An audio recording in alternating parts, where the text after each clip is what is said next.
গত বছর নভেম্বরে যখন আমি এই দেশে আসি, আমি তখন প্রধান উপদেষ্টার কাছের মানুষদের জনে জনে যে বলেছি যে জাতীয় পার্টিকে আপনারা প্রক্রিয়ার মধ্যে রাখেন, এই কারণে রাখেন আপনি ফ্যাসিবাদ এবং ফ্যাসিবাদের দোসর হিসেবে বৃহৎ রাজনৈতিক অ্যালায়েন্সকে আপনি শত্রু বানাতে পারবেন না। আপনি শত্রুর সংখ্যা যত আপনার কম হবে, আপনার উইনিং ক্যাপাসিটি তত বেশি হবে।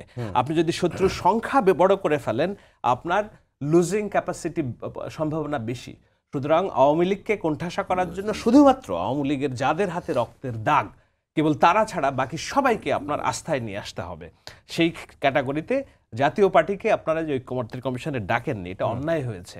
আমাকে উত্তর দেওয়া হয়েছিল কি জানেন, যে মাত্র তো ৫ আগস্ট হইল, এখনো মানুষের সেন্সিটিভিটি যায় নাই, কিন্তু আলটিমেটলি জাতীয় পার্টি আসবে এই আলোচনায় কিংবা এই প্রসেসে থাকবে। আমরা কি দেখলাম? আমরা কি দেখলাম গত এক বছরেও তাদেরকে অন্তর্ভুক্ত। I am not advocating for জাতীয় পার্টিস পলিটিক্স, বাট আমি অ্যাডভোকেটিং ফর বাংলাদেশ। বাংলাদেশ রাষ্ট্রের স্থিতিশীলতা, 18 কোটি 20 কোটি মানুষের দেশ। 3% জামাত ইসলামের কর্মী সমর্থকদেরকে আস্থায় নিতে পারেনি শেখ হাসিনা, এই জন্য তার 17 বছরে জ্বালা ও পোড়া অস্থিতিশীলতার মধ্যে দিয়ে গিয়েছে।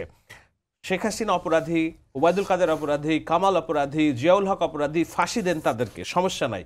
কিন্তু এই মতাদর্শের মানুষদেরকে কোনো না কোনোভাবে যদি আপনি রাজনৈতিক প্রসেসের মধ্যে না আনতে পারেন, এমনকি তাদের সফট সমর্থক হিসেবে জাতীয় পার্টিকেও যদি আপনি প্রসেসের বাইরে রাখেন, তাহলে আপনাকে কি করতে হবে? প্রতিদিনই মুগুর নিয়ে তাড়াইতে হবে।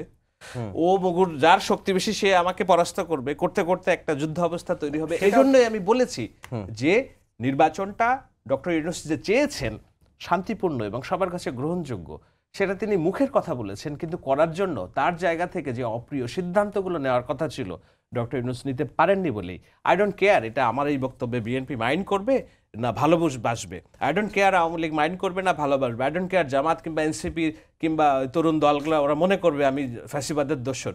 আমার কাছে বাংলাদেশ সবার আগে।